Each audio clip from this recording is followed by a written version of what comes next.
Italy Italy Italy ইটালিকে নিয়ে আসলে কি বলবো ভাই, বুঝে আসে না। 4বারের ওয়ার্ল্ড চ্যাম্পিয়ন, লাস্ট 3বার ওয়ার্ল্ড কাপে কোয়ালিফাই করতে পারলো না।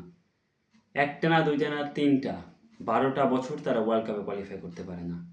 যেই টিমটা এক সময়ের ওয়ার্ল্ড কাপ দাবিয়ে বেরিয়েছে, গ্রেটেস্ট প্লেয়াররা তাদের টিমে খেলেছে, যেমন মালদিনি, নেস্তা, টটি, বাজিও, বুফনের মতো প্লেয়াররা, সেই টিম এখন ওয়ার্ল্ড কাপে কোয়ালিফাই করতে পারতেছে না। তাদের কোচ গাতুসো বলেছিল, যদি আমি এই টিমটাকে ওয়ার্ল্ড কাপে কোয়ালিফাই করাইতে না পারি, তাহলে আমি এই ইতালিকে ছেড়ে অনেক দূরে কোথাও চলে যাব। সে এখন আসলে কোথায় আছে আমি জানি না, কিন্তু ওয়ার্ল্ড কাপে ইতালি আর কোয়ালিফাই করতে পারলো না। বসনিয়ার মতো দলের কাছ থেকে ইতালি ওয়ার্ল্ড কাপে কোয়ালিফাই করতে পারবে না, এটা আসলে কাম্য না ভাই।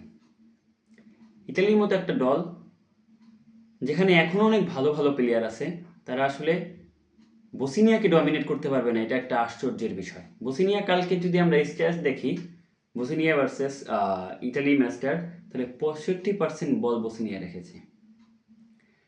থার্ড ক্লাস একটা ট্যাকেল করে 41 মিনিটে বাস্তনি একটা রেড কার্ড খেয়ে দলটাকে সবচেয়ে বড় বিপদে ফেলে দিয়েছে। আর আমি বাস্তনিকেই সবচেয়ে বড় কারণ হিসেবে দেখি, যেখানে যার জন্য ইতালি কোয়ালিফাই করতে পারলো না। বাস্তনি এই রেড কার্ডটা না খেলে পরে হয়তো বা 10 ম্যান হতো না, এবং এই 10 ম্যান ছাড়া তারা 11 man easily I think qualify করে যেত।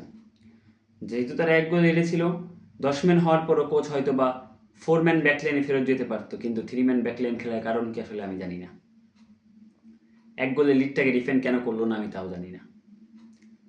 যদি আমরা খালি স্ট্যাটটা দেখি, এখন আমরা ইতালি ভার্সেস বসনিয়া ম্যাচটার 65% বল রেখেছে বসনিয়া, 35% বল রেখেছে ইতালি। যে ইতালির কাছে মিডফিল্ডে বারেলা, লোকাটেলি এবং সান্ডোট্রোলের মতো মিডফিল্ডার আছে, তারা আসলে 35% বল রেখেছে, এবং একটা দলের প্লেয়ারের নামও হয়তো আমি ভালো করে জানি না, সেই দল 65% বল রেখেছে। যদি আমি শটের কথা বলি, 30টা শট তারা নিয়েছে বসনিয়া, যার মধ্যে 11টি শট ছিল অন টার্গেট, যা ইতালি থেকে অনেক বেশি।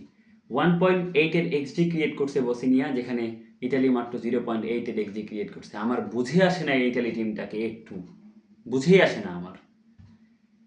তারা যদি আমি কথা বলতে যাই, তাদের একটা প্লেয়ার লেফট সাইড থেকে, নামটা আসলেই মনে থাকে না আমার, বাজরা কি জানি এরকম একটা নাম, সে আসলে একটা বলার।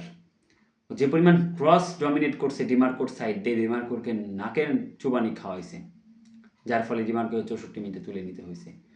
আসলে ইতালি টিমটা সলিউশন কোথায় আমি জানি না। এরপরে তাদের world cup, next world cup 30 সালে, যদি সেটাও তারা খেলতে পারে, 16 বছর মাঝখানে গ্যাপ চলে যাবে।